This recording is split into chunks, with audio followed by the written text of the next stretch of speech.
Le boîtier, c'est plus qu'uniquement l'apparence de votre PC. C'est lui qui protège tous vos composants et qui assure un bon airflow et donc une bonne ventilation.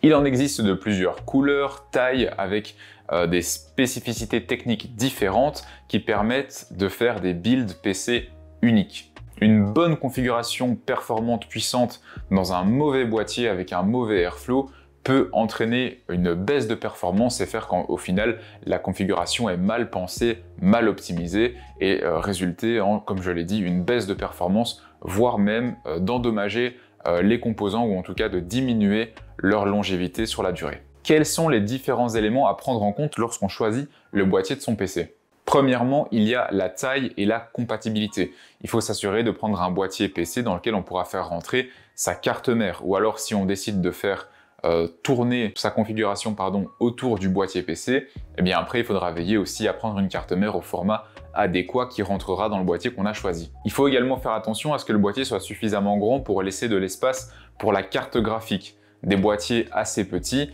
ont des entrées ici à l'avant qui sont pas forcément toujours très grandes et certains modèles de cartes graphiques, surtout les plus volumineuses, peuvent parfois bloquer pour les installer et donc là on se retrouve bien embêté. Alors un bon boîtier doit aussi prévoir suffisamment d'espace pour les ventilateurs et éventuellement l'installation d'un water cooling si vous avez prévu d'utiliser un water cooling dans votre configuration, mais on va en parler un petit peu après. Alors prenons comme exemple le boîtier qui est ici derrière moi, qui est un Fractal Design Define 7 compact. Il a des entrées d'air pour faire entrer l'air frais sur les côtés, donc de ce côté-ci et de l'autre.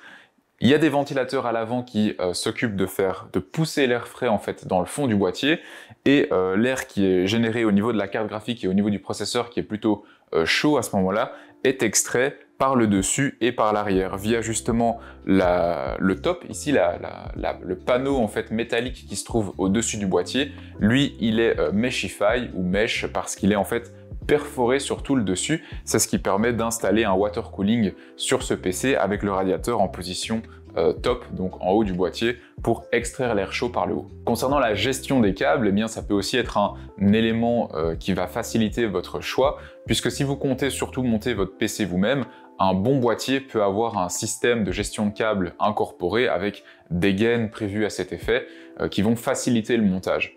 Un bon boîtier va aussi avoir des entrées et des sorties pour faire passer les câbles qui sont plus larges, qui vont vous permettre plus de possibilités et plus de facilité au niveau du montage que des boîtiers très serrés dans lesquels il va falloir penser au préalable quel câble vous devez faire passer par quel endroit avant de fixer vos composants sous peine en fait ou au risque d'être bloqué au niveau du montage ou de devoir désassembler des parties pour ensuite refaire passer des câbles, réassembler les parties, etc. Ça peut être parfois un petit peu laborieux et là vraiment on le sent au niveau de la gamme de boîtiers. Il y a vraiment des différences dans tout ce qui est gestion des câbles. Parlons maintenant de l'esthétique et de la personnalisation. Concernant les boîtiers modernes, il en existe maintenant de différentes formes, couleurs, avec des panneaux en verre trempé. Ici, j'ai retiré le panneau tout simplement pour la vidéo, pour que vous puissiez voir aussi à l'intérieur, c'est plus sympa. Donc ce boîtier-là, il a un verre trempé à l'avant, mais on a aussi des boîtiers qui sont apparus maintenant depuis quelques années, qu'on appelle les boîtiers type aquarium, qui eux ont des verres trempés aussi bien sur le côté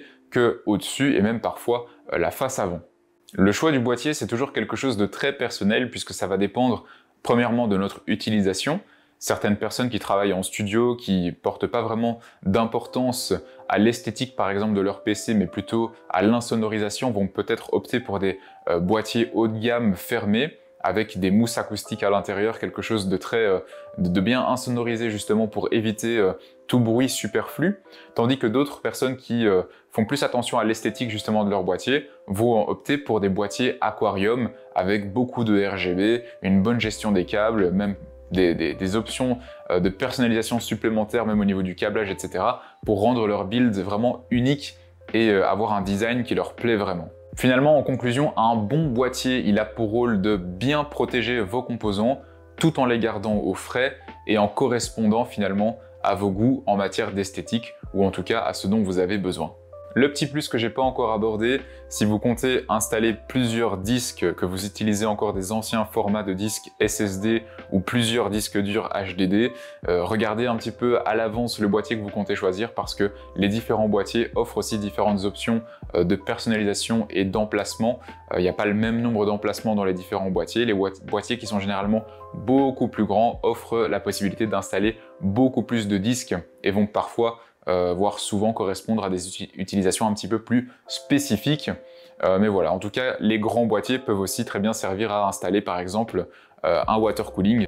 Vous avez besoin d'aide, vous cherchez des conseils ou des suggestions concernant le choix de votre boîtier, eh bien vous pouvez aussi toujours consulter le site de pnginformatique.com. Là, vous pouvez retrouver nos différentes configurations qui ont été créées par nos experts et qui ont été conçues spécialement pour les gamers, streamers et créateurs de contenu.